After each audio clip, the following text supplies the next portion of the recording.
자, 오늘 누가복음 성경 공부 11장 지난 시간에 11장 부분 봤고요. 중간 부분 보겠습니다. 어디요? 14절. 14절부터 볼 텐데요. 14절부터 20절까지 읽겠습니다.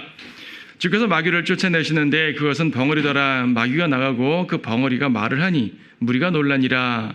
그러나 그들 가운데 몇 사람이 말하기를 그는 마귀들의 우두머리인 비엘세붑을 힘입어 마귀들을 쫓아낸다고 하더라. 또 다른 자들은 주를 시험하여 하늘로부터 온 표적을 구하더라.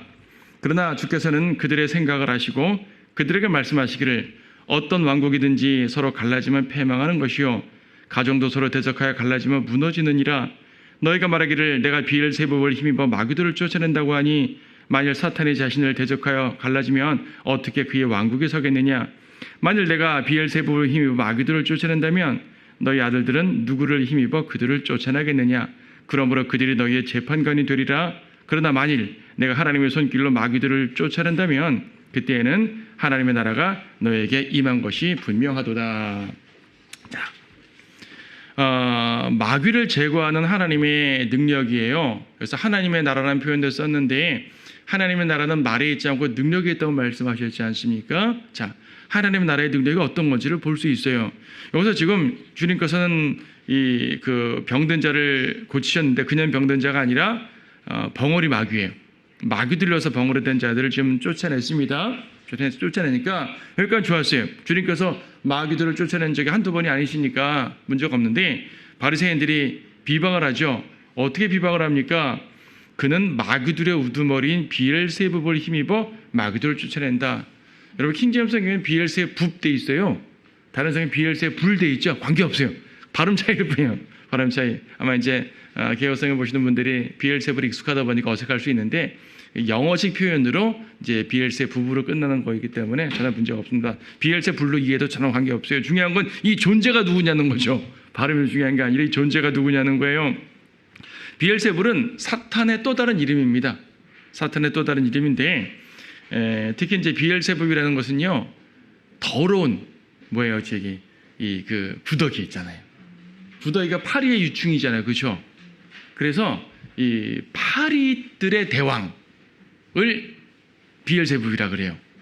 고대 이방 종교에서 이방 종교들에서 그 카나안 땅 종교 중에 그 고대 이방 종교는 이상한 신들 다 섬기잖아요. 파리도 섬기고 다 별걸 다 섬겨요. 그 중에 이 그 더러운 곳의 대명사인 구더기 파리의 신 왕 그게 이제 비엘세붑이에요. 알 수 있죠. 아, 마귀가 얼마나 지저분한 것인지. 여러분, 마귀 이끌림 받아 산다는 것이 겉으로는 좋아 보이죠. 마귀가 빛의 천사로 나타난다 그랬잖아요. 가장한다 그랬잖아요. 그럼 꾸미는 거지. 그의 본질은 파리 대왕이에요. 왜 죄인이 지옥 가면은 그들의 벌레도 죽지 않는다 말할까요? 벌레처럼 되는 거예요. 구더기처럼 되는 거예요. 그런 모습들이라는 얘기죠. 자, 우리가 감옥, 요즘에 감옥에 참 이렇게 저는 안 가봤지만 요즘에 감옥이 많이 좀 좋다 그러지. 많이 좀 시설도 좋다고 하잖아요. 위생도. 옛날 감옥은 위생을 신경 안 썼지 않습니까? 우리나라도 그렇지만은 성경시대에 로마 지하감옥, 사도 바울이 갇혔던 그런 지하감옥도 보게 되면요. 빛이 차단될 정도로 컴컴한 곳에서 말입니다. 빛이 차단될 정도로 컴컴한 곳인데 청소하겠어요? 환기하겠어요?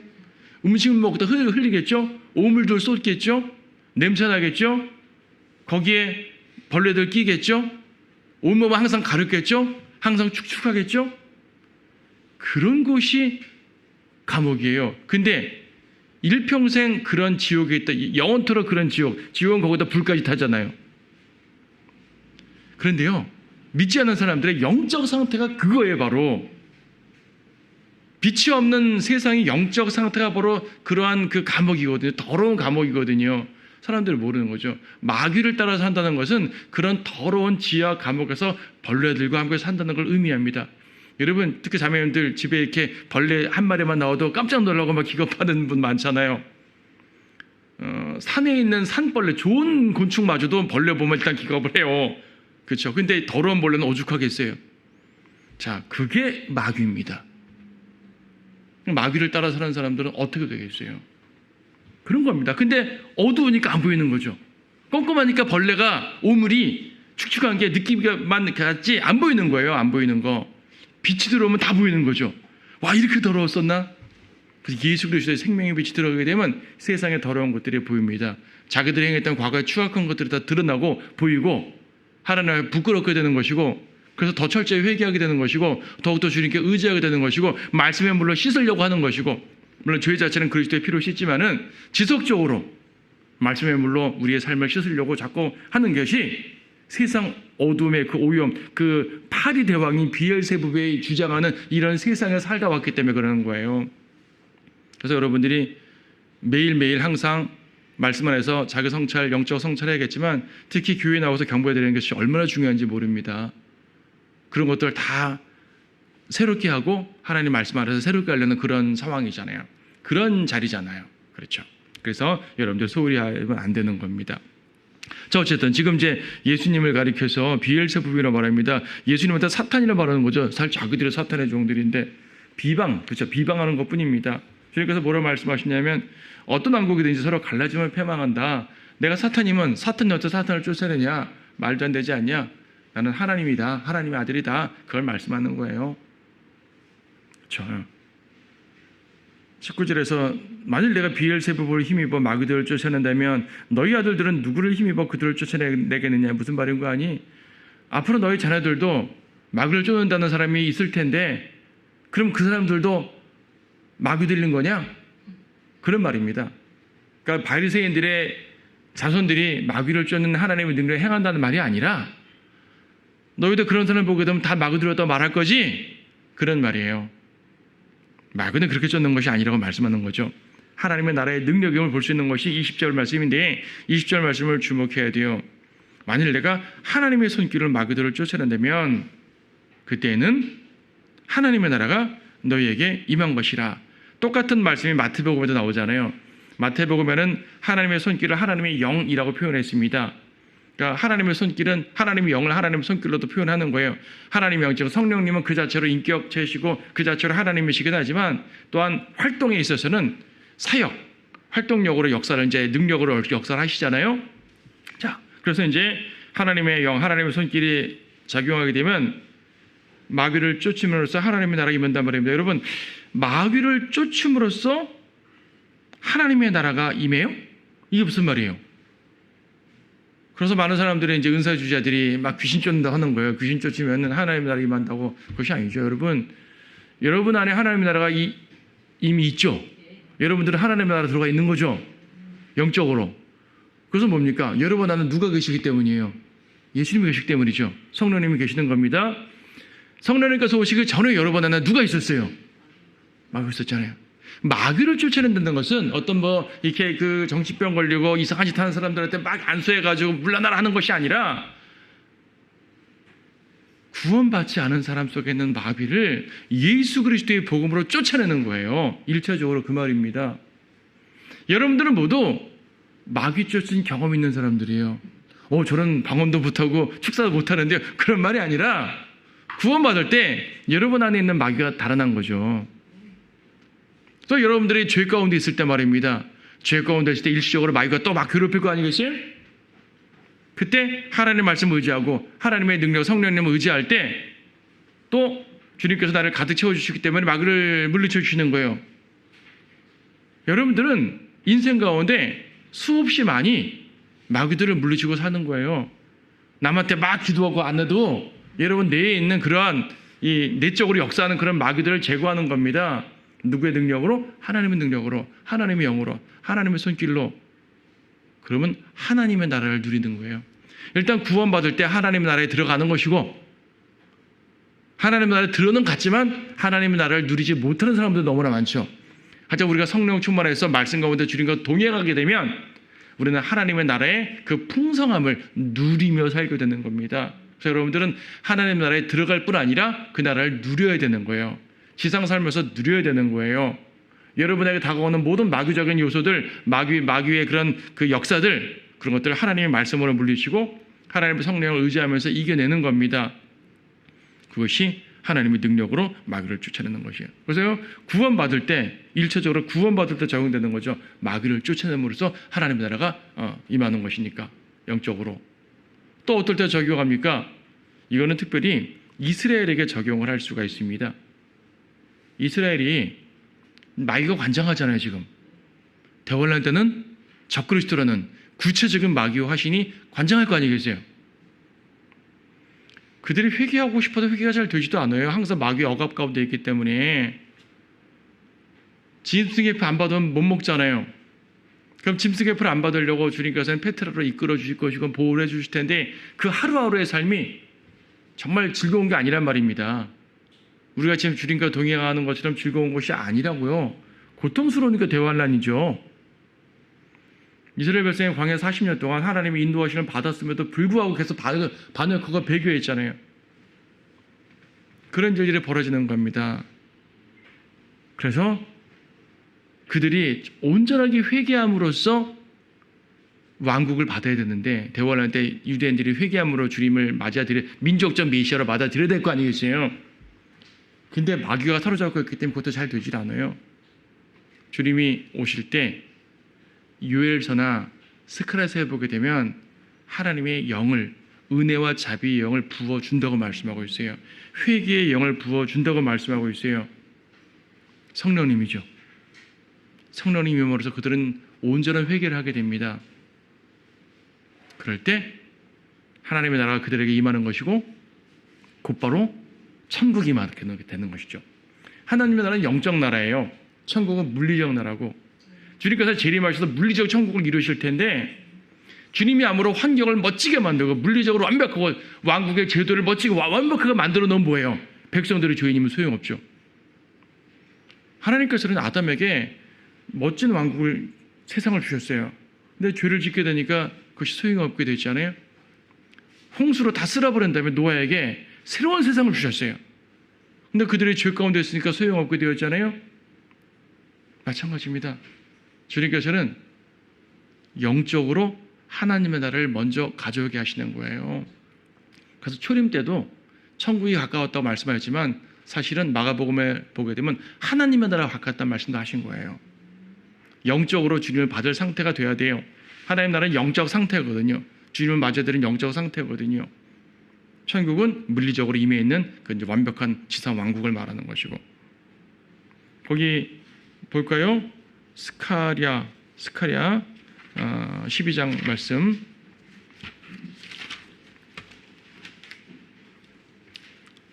네, 스가랴 12장 10절 말씀에서 또 내가 다윗의 집과 예루살렘의 거민들 위에 은혜와 간구의 영을 부어주리라 하죠. 그러니까 온 백성들이 애통한다, 회개하는 겁니다. 11절 그날에 예루살렘에 큰 애통이 있으리니 마치 무기또 골짜기 하달 림문의 애통과 같으리라. 심판의 애통이기도 하고 회개의 애통이기도 한 거예요. 각 족속들에 따로한다 그러죠. 다윗의 족속에 따로하고 나단 집의 족속에 따로하고 레위 집의 족속에 따로하고. 그렇죠? 다윗 집이라는 얘기는 왕을 말하는 거고 나단은 선지자를 말하는 거고 레위는 제사장을 말하는 거거든요. 온 백성들이 회개한단 말입니다. 13장 1절 스가랴 13장 1절 그날에 다윗의 집과 예루살렘의 거민들에게 죄와 불교를 씻는 셈이 열리리라. 주님께서 그들에게 성령을 부어주시고 그들이 회개하고 주님을 영접하는 그런 일련의 상황들 속에서 주님은 그들의 모든 죄들을 용서하시는 것이죠. 그래서 그들은 주님을 민족적 메시아로 영접하게 되고 그럼 주님께서 왕으로 임하셨을 때 그들은 왕의 백성이 되는 겁니다. 이게 마귀를 제거하시는 하나님의 나라의 능력인 거예요. 적그리스도를 제거하고 주님께서 그들에게 역사하시는 거거든요. 우리 각각에게는 구원받을 때 마귀를 제거하고 성령께서 들어오시는 것. 또 실질적인 삶에서는 그리스도인이라도 마귀에 속해서 사는 경우가 되게 많은데 그럴 때마다 하나님의 말씀으로 마귀를 물리치고 승리하는 삶. 이것이 모두 하나님의 나라로서 이제 하나님의 능력으로 하나님의 영으로 마귀를 물리치는 하나님의 나라의 모습이라고 볼 수가 있는 겁니다. 그러니까 하나님의 능력이 아니면 될 수가 없는 겁니다. 그래서 이어지는 21절에서는 주님께서 비유를 2개 말씀하시는데 하나는 강한 자의 비유예요. 강한 사람이 무장을 하고 자신의 관절을 지키면 자기의 소유물이 안전하리라.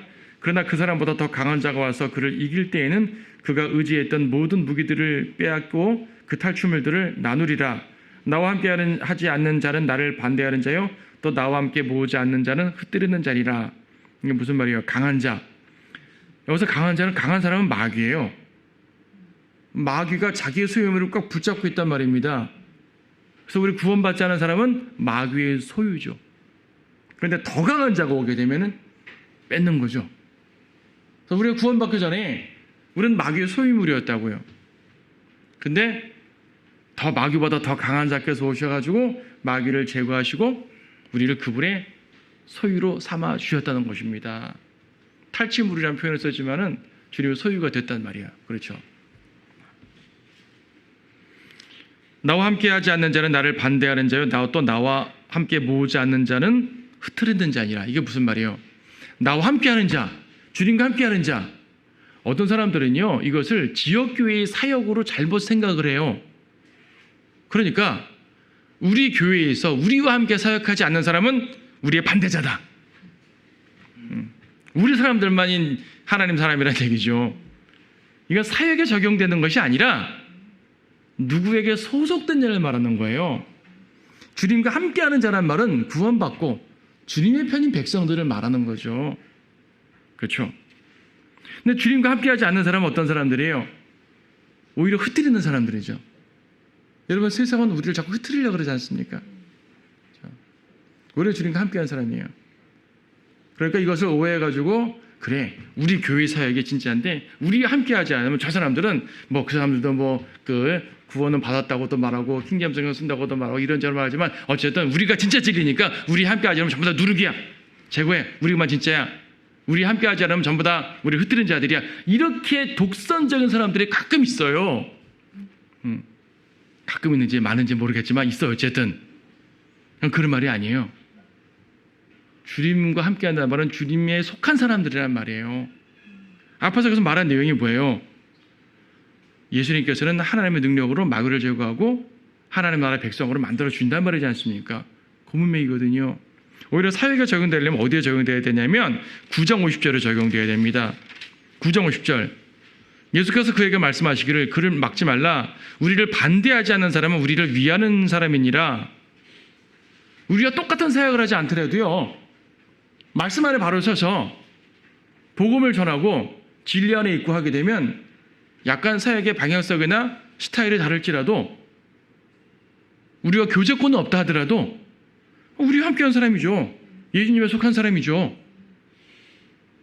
이렇게 여러분 폐쇄적으로 생각하면 안 됩니다. 항상 개방적이라는 것이 비진리까지 수용하라는 말은 당연히 아니고 진리의 전제 속에서 말입니다. 진리의 전제 속에서 우리만 잘 믿는 거 아니거든요. 주님은 엘리야의 7,000명을 남겨두셨어요. 우리가 모를 뿐이죠. 그리고 그 엘리야의 7,000명이 숨어있는 사람들만이 아니라 각자 어딘가에서 역할을 하고 있거든요. 그런 분들이 또한 주님의 뜻 가운데서 우리와 연결돼서 동역하기도 하고요.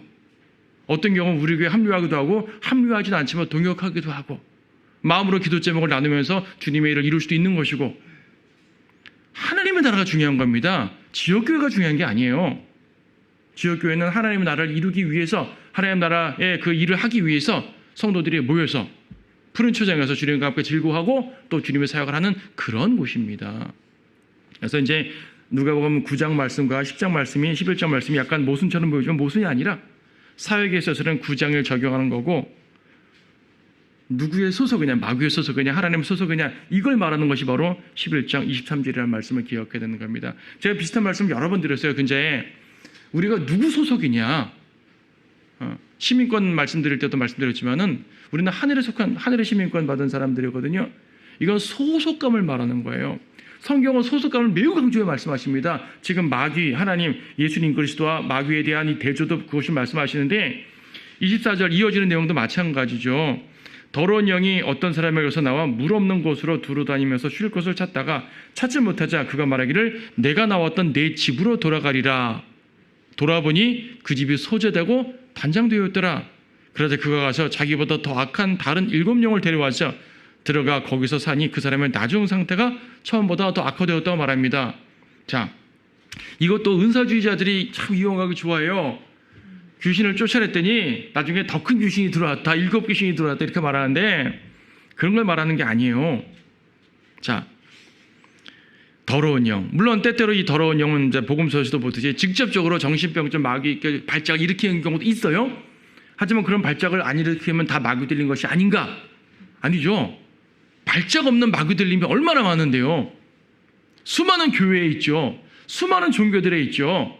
세상에 수많은 사람들이 발작 없는 정상적인 인격 상태에서 마귀 들림이에요. 그렇죠. 근데 이 더러운 영이 뭐라 그러냐면은 물 없는 곳으로 나와서 쉴 곳을 찾는 거죠. 혹시 물 없는 곳에 쉴 곳 있을까? 없어요. 마귀는 물 있는 걸 좋아하는 것 같아요. 마태복음 17장에서도 그 이제 그 마귀 들린 소년의 아버지가 예수님께 간구하면서 내 아들 마귀가 내 아들을요 불에도 넘어뜨리고 물에도 넘어뜨려 빠뜨립니다. 불 따뜻하고 습기 많은 곳, 따뜻하고 습기 많은 곳에 가장 적절한 장소가 사람의 몸이에요. 그렇죠. 그렇다고 여러분 그 따뜻하고 습기 많은 곳이 다 마귀 있는 곳은 아닙니다. 그 따뜻한 목욕탕이 다 악하다는 건 아니잖아요. 그렇죠. 여름철에 더울 때 수영도 하고 하죠. 그런 말이 아니라 영적 상태에서 그렇게 마귀가 활용을 한단 말이에요. 때때로. 그래서요. 여기서 마귀가 그 사람을 자기 집이라고 표현하고 있어요. 내 집으로 돌아가리라. 사람은 영의 집이에요. 어떤 사람은 마귀의 집이고 어떤 사람은 성령의 집이에요. 그렇죠. 사람은 누구나 어떤 영의 집이 될 수밖에 없어요. 악령의 집이냐 성령의 집이냐. 우리는 고린도전서 5장 19절 6장 19절에서 말씀하고 있지 않습니까? 우리 몸은 성령의 전이다.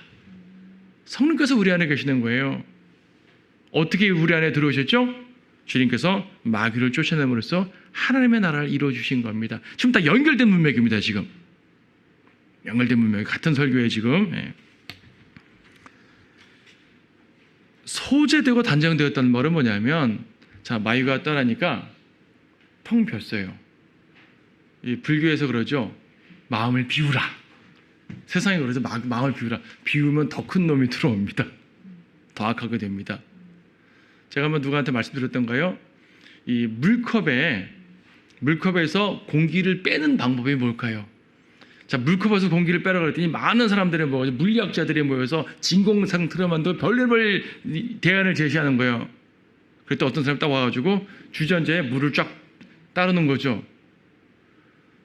주전자 물이 컵에 부어지니까 컵에 있던 공기가 사라지는 거잖아요. 컵에서 공기를 빼려면 물을 채우면 돼요. 그렇죠. 성령께서 악령을 제거하는 거예요.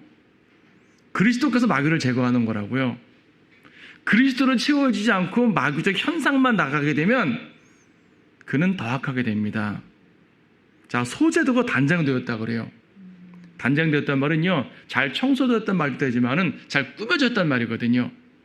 잘 꾸며진 거고, 하여튼 멋지게 된 거예요. 깔끔한 집이죠. 깔끔한 방이지 않아요? 모든 거 다 정돈되어 있어가지고 언제든지 쓸 수 있도록 좋죠, 좋아요. 그런데 말입니다. 그리스도로 채워지지 않은 청소는 결코 좋은 게 아니에요. 그리스도께서 오셔서 내 안을 깨끗이 하셔야지 진짜 의미로운 겁니다. 소재되고 단장된 거, 자, 거듭남 없이 외형적으로만 정돈된 상태. 많은 사람들 보잖아요. 세상 사람들, 교회 다니는 사람보다 더 착한 사람 많잖아요. 가끔 사람들 왜 예수님 안 믿습니까? 제가 말이에요. 교회 다니는 사기꾼 너무나 많이 봐가지고 예수 안 믿어요. 이런 분들 여러분 많이 보죠. 전 그런 말 들으면 정말 부끄러워요. 현실에 그런 경우가 정말 많거든요. 세상 사람들은 착한 사람 많단 말입니다. 근데 소용없어요. 여전히 마귀 자식인 거예요. 마귀의 소유인 것이죠. 도덕적이지만 구원받지 못한 사람 수없이 깔렸습니다. 교회는 다니지만 구원받지 못한 사람. 특히 교회 좀 다니니까 뭔가 좀 이렇게 들은 거 있으니까 자기가 좀 이렇게 그리스도인처럼 된 거가 착각을 하는 거죠. 정말 예수님 영접하고 구원받으면 되는데 그렇지 않고 기독교적 영향으로 다소 선하게 된 사회. 미국 같은 경우가 그렇죠. 미국이 초기에 그리스도인들이 모여서 나라를 세우고 물론 비그리스도인들도 많았지만 복음 전파하면서 그래도 이 모든 사람들이 구원받지 않았어도요. 구원받은 사람들이 주축이 된 사회다 보니까 사회 문화가 다소 건전했단 말이에요. 당시의 유럽에 비할 때 미국의 도덕성은 엄청나게 훌륭했습니다. 유럽은 이미 망가졌거든요. 도덕성이 망가졌어요. 성적 타락에 극에 달았고요. 하지만 미국은 숨어서 죄 짓는 사람들은 있지만 보편적으로는 괜찮았단 말이에요. 기독교 문화죠. 기독교 문화가 사회적으로는 좋아요. 하지만 그들이 구원받는다는 말은 아닙니다. 오히려 더 악하게 되는 거죠. 더 악하게 되는 거예요. 그러니까 미국의 금주령 얘기하잖아요. 사람들은 얘기하죠. 금주령이 풀리니까 미국의 범죄율이 늘었다라고 말합니다. 그거 하나만 알고 둘은 모르는 거예요. 금주령이 있기 전보다 금주령이 있은 다음에 죄가 더 많아졌어요. 그리고 금주령 풀리니까 더 많아진 것이죠. 금주령과 금주령 해제됐을 때만 비교하지 말고 금주령 이전과 금주령을 비교해야 되는 거예요. 무슨 말입니까? 복음으로 변화시키지 않고 억지로 누른 거예요. 법과 제도를 만들어 누른 거예요. 그때 마피아라든지 이러한 그 암흑가들이 더 발달하게 되는 거죠. 밀주업이 번성하는 것이고. 그래서요, 제도나 문화로는 결코 변화시킬 수가 없습니다. 일시적으로 누를 뿐이에요. 일시적으로 누른 건 결코 성령의 역사가 아닙니다. 성령께서 들어와서 변화를 시켜야 돼요. 마귀를 물리치고 구원을 받아야 되는 것이고 지속적으로 변화를 받아야 되는 겁니다. 마가복음 6장에 보게 되면요, 헤롯이 참 나쁜 왕이거든요. 나쁜 왕인데 침례 요한이 막 설교해야 되니까 말입니다. 좀 찔렸어요. 그래서 마가복음 6장 20절 보게 되면 요한의 말을 듣고 많은 일을 했다고 말합니다. 그렇다고 이 헤롯이 변화된 거 아닙니다. 남들이 볼 때는 그래도 요한의 말을 듣고 무시하지 않고 좀 잘하네? 아니에요. 결과적으로 요한을 죽여버렸잖아요. 안 됩니다. 요한복음 7장이나 마태복음 2장에 보게 되면 유대인들은요, 예수님이 그리스도가 베들레헴에서 나오는 걸 알았어요. 성경을 어느 정도 알았다고요. 바리새인들 성경을 알았다고요. 성경을 알았지만 정작 그리스도가 오니까 믿지 않아버리는 겁니다. 이런 것들을 말하는 겁니다. 회개 없이 개혁을 이루려는 사람들. 오늘날 개혁 좋아하잖아요. 개혁. 예, 필요합니다. 근데 개혁은요, 제도 개혁을 말하지 내적 개혁을 말하지 않아요. 내적 개혁은 회개라 그러죠. 제가 한번 다른 설교 했을 거예요. 개혁이 아니라 회개입니다. 개혁한다고 되는 게 아닙니다. 교회 개혁을 하자. 교회 개혁을 위해서 이렇게 하자. 많은 사람들이 교회 개혁 외치는데 사실 개혁은 제도 개혁을 말하거든요. 안 돼요. 회개해야 되는 거예요. 회개. 그래서 이제 이런 사람들은 나중 상태가 처음보다 더 악화된다. 회개 없는 개선은 상태를 더 악하게 시킵니다. 겉으로 볼 땐 더 악해지지 않은 것 같아요. 그래도 외적으로 개선되는 게 좀 낫지 않습니까? 아니요. 이 사람들이요, 외적으로 개선되니까 자기가 변화된 줄 착각해요. 그리고 자기 의가 높아져요. 교만하게 돼요. 그래서 그리스도를 더 거절하게 돼요. 여러분, 당시에 바리새인과 죄인 말입니다. 바리새인과 세리 말입니다. 예수님께서 세리를 높여주시고 바리새인을 책망하시니까 진짜 사회적으로 바리새인들이 정말 이렇게 악한 사람이냐 하면 사회적으로는 안 그랬다니까요. 당시 세리, 창녀, 죄인들, 수많은 죄인들 도덕적으로 정말 악한 사람들입니다. 바리새인들은요, 당시 제도적으로나 도덕적으로 훌륭한 사람들이에요. 예수님도 말씀하셨잖아요. 저들의 행실은 본받지 말고 저들의 말은 들으라고. 올바른 말을 했던 사람들입니다. 그래서 바리새인들이 죄인들을 보고 저는 죄인 옆에 내가 가기 싫어 라고 말하는 것은 정말 이해할 만한 말이에요. 예수님은 그런 모든 걸 위선이라고 책망하셨지만 세상적인 눈으로 보게 되면은 당연하죠. 저런 죄인들, 여러분 주변에요, 정말 이렇게 성범죄자가 있고 말입니다. 그런 무슨 그 살인자들, 이런 분들이 여러분 옆집 산다고 생각해 보세요. 좋겠어요? 싫잖아요. 떠나고 싶겠죠. 정말 옆에 있기도 싫을 거 아니에요. 당시의 죄인들이 그런 사람들입니다. 근데 예수님은 그들보다 바리새인들을 더 악하다고 말씀하신 거예요. 오늘날 선량한 사람들 말입니다. 선량한 사람들을 말하는 그런 사람들, 그리스도를 영접하지 않고 그리스도가 그의 주인이 되지 않으면 그들보다 나을 게 없는 사람들인 겁니다. 주님이 보시기에 오히려 그런 죄인들은요, 자기가 죄인인 것을 알 수 있기 때문에 그래 나 죄인이지 하고 돌아올 가능성이 많아요. 예수님 시대의 죄인들이 그런 거예요. 예수님 시대의 죄인들이 다 구원받은 거 아닙니다. 그들이 자기의 죄를 깨닫고 주님께 나올 때만 구원받는 거죠. 근데 바리새인들은 자기의 죄를 인지하지 못하거든요. 자기는 의롭거든요. 행실에 있어서. 저런 죄인들과 같지 않거든요. 세리와 같지 않거든요.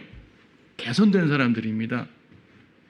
개선된 사람들이 더 악한 7마리 마귀에 속했다고 말씀하시는 거예요. 지금 거듭남 없는 개선은, 회개 없는 개선은요, 겉으로 볼 땐 좋아 보일지 모르지만 소용없어요. 세상에서 소용이 있죠.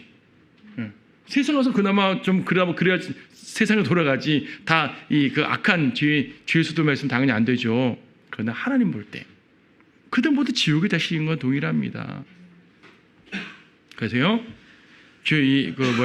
경륜적으로는요, 이스라엘이 그래도 예수님 오시기 전에는 그나마 율법을 좀 지키면서 메시아 소망하면서 메시아가 오셨는데 거절하네요. 더 악하게 된 거예요. 지난번에 이사야 53장 말씀드렸잖아요. 이사야 53장을 아예 이거는 그리스도에 대한 예언이 아니고 이스라엘 민족에 대한 예언이야, 이런 식으로 구약의 예언에 대한 해석도 왜곡해가지고 아예 그리스도를 거절할 준비가 가득 되어 있는 겁니다. 지금 이스라엘은요, 그리스도를 거절할 준비가 완벽히 갖춰진 사람들이에요. 몰라서 안 믿는 게 아니고요, 거절할 준비가 완벽히 갖춰진 사람들입니다. 대원란이 되면은 적그리스도가 올 때 예수님 그랬잖아요. 내가 아버지 이름으로도 너희는 나를 받아들이지 않았다. 그가 자기 이름으로 오면 받아들일 것이다 말씀하셨죠. 어떻게 적그리스도를 받아들일 것 같아요? 받아들인단 말이에요. 그들은 예수 그리스도를 거절하기로 단단히 마음먹은 사람들입니다. 여러분들 주님께서 유대인을 사랑하려니까 사랑하셔야 되는데 솔직히 되게 어려운 일이에요. 사랑할 만한 사람들이 아니에요. 근데 주님이 하려니까 하는 것뿐입니다. 왜? 어쨌든 주님은 그들을 다시 회복시킬 것이고 주님의 백성을 한번 삼으실 것이기 때문에 우리도 죄인인데 구원받은 것처럼 그들도 회복하신다는 하나님의 은혜와 자비를 믿고 우리가 최선을 다하는 것이지, 그런 죄악들에 동참하란 말 당연히 아닌 것이고요. 바로 그런 사람들 말입니다. 오늘날 교회들 어때요? 구원받지 않은 사람들이 교회 생활에 하고, 구원받지 않은 목사가 설교하고, 구원받지 않은 사람들 가득 찬 교회들, 사회사업도 잘하고 되게 선하고 사람들 오면 친절하게 받아들이고 다 좋아요. 그런데 복음이 없으면 소용없단 말입니다. 친절하고 사랑 넘치고 당연히 그래야죠. 교회는 그래야 됩니다. 친절하고 사랑 넘쳐야 됩니다. 근데 복음을 전제로 하고 말하는 겁니다. 복음과 진리가 전제로 된 상태에서 사랑도 넘치고 친절하고 자비를 베풀어야지, 복음이 없는 상태에서 사랑과 자비 넘친다고요? 구제하고 친절하다고요? 소용없는 거란 말입니다. 그런 사람들이 바로 7마귀에 들린 사람들이 되는 겁니다. 자, 그럼 어떻게 됩니까? 주님은 해결책을 앞에서 말씀하셨어요. 이러한 사람의 해결책, 소재하고 단장하는 것이 아니라 더 강한 자가 차지해야 되는 겁니다. 예수 그리스도. 그렇죠? 예수 그리스도께서 주인이 되셔야 됩니다. 그래서 여러분 항상 기억해야 돼요. 항상 되뇌어야 되는 거예요. 자기 암시하란 말이 아니라 말씀을 의지해서 항상 기억해야 되는 겁니다. 아, 내 주인은 예수 그리스도시다. 내 주인은 예수 그리스도시다. 과거에는 마귀가 내 주인이었지만 더 이상 마귀는 내 주인이 아니다. 이 사실을 분명히 인지하고 살 때에 여러분들은 모든 종류의 영적 싸움을 승리할 수가 있어요. 영적 전쟁은 다양한 방식으로 오잖아요. 심지어 정신적으로 괴롭히는 영적 싸움도 있습니다. 그런 경우에 있어서도 예수님이 내 주인이고 마귀는 더 이상 내 주인이 아니다. 이 사실을 분명히 기억하고 확신하고 주님을 의지할 때, 즉 예수 그리스도의 주되심을 기억할 때 우리는 승리할 수 있다는 사실을 기억하시기 바라요. 자, 오늘